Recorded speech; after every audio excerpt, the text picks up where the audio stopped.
दरम्यान पडळकरांचा हाणामारी करणारा कार्यकर्ता ऋषिकेश टकले हा मकोकाचा आरोपी असल्याचं आव्हाडांनी म्हटलेलं आहे, तर तो गुंड नव्हे सामाजिक कार्यकर्ता असल्याचा दावा पडळकरांनी केलाय। की कुठल्या पद्धतीची लोक आतमध्ये घेऊन यायची,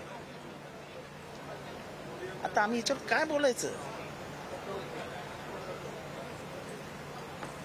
मकोकाचा आरोपी आतमध्ये येतो, असा रागाने बघतो आणि आम्ही मानाखाला घालून चालायचं? काय काय चालू आहे काय?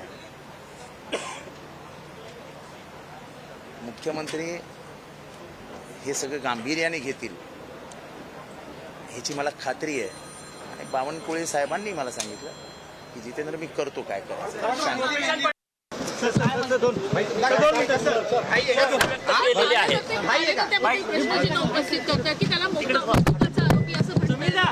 ते बघत दे, पोलीस बघतील त्या विषयावर। चला,